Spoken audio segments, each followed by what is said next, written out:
I used to think building your own furniture was a hobby for people with too much time on their hands. Retired guys with a garage full of tools and nowhere else to be. Not something a normal, busy person would ever actually do.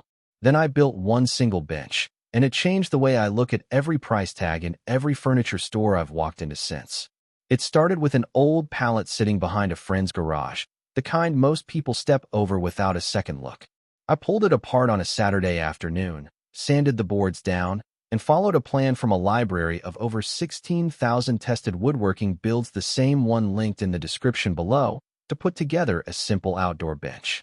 Nothing fancy, just clean joints and solid wood. That bench cost me about $12 in screws and glue. I checked the identical style online out of curiosity, the same size, same rustic look, from a well-known furniture retailer. $450.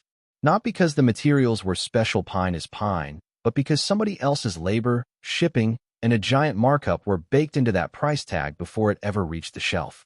That single comparison is what did it. Once you build one piece yourself and see the real gap between what something costs to make and what it costs to buy, you cannot unsee it. Every price tag afterward starts to feel a little different. You start noticing the markup instead of the design.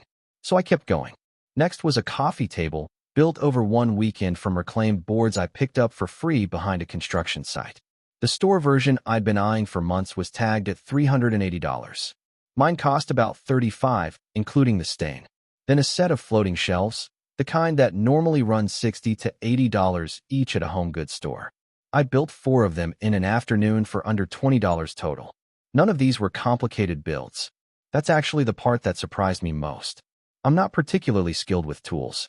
I don't have a workshop, just a corner of the garage and a handful of basics: a drill, a saw, some clamps.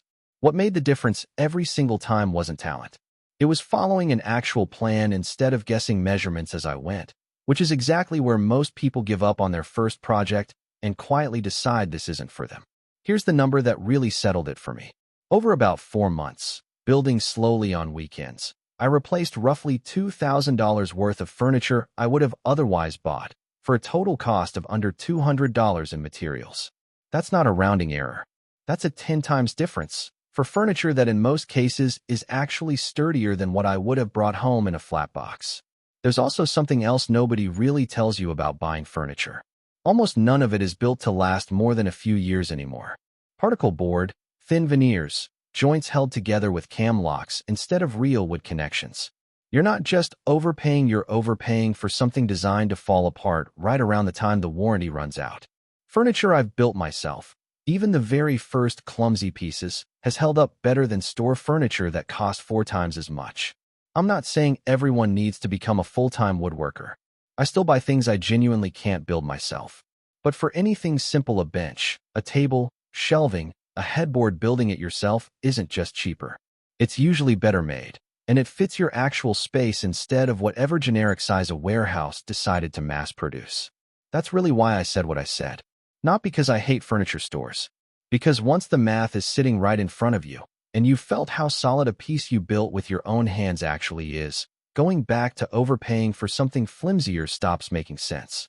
If you're curious where I started, the plans are linked in the description and pinned comment, beginner-friendly, with exact measurements, so you're not standing in a garage guessing like most people do on their first try.